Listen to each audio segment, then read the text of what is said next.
Chronic wasting disease is on the rise in Virginia's deer population. That's according to a yearly report from the Department of Wildlife Resources. WDBJ7's Colby Johnson joins us live in studio with more on the disease and the numbers across the state. Colby? Yeah, Layla, so the 2024-2025 chronic wasting disease report from DWR recorded 109 positive detections in the over 8,000 deer it tested across Virginia.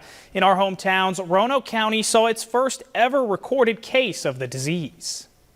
This is the first year that we've had more than 100 positive deer in a known testing season, and so we have seen a little bit of an upward trend in the total number of positives. Chronic wasting disease is caused by an infectious protein similar to mad cow disease in cattle.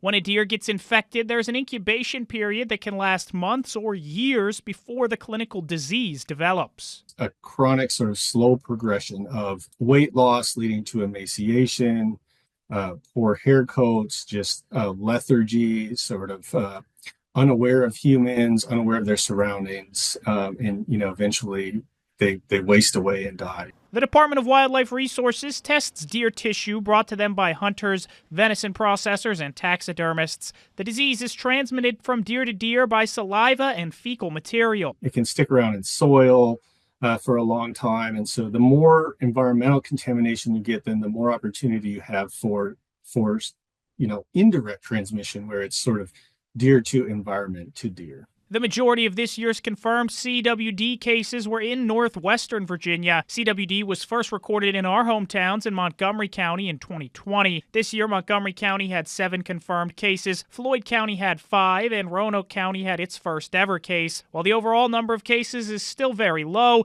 the DWR is focused on the long-term prevention of the spread. We take it very seriously to try to do what we can to prevent the human-assisted movement to new areas, to prevent the accumulation of infected deer in specific areas, and then really just allow the research to catch up.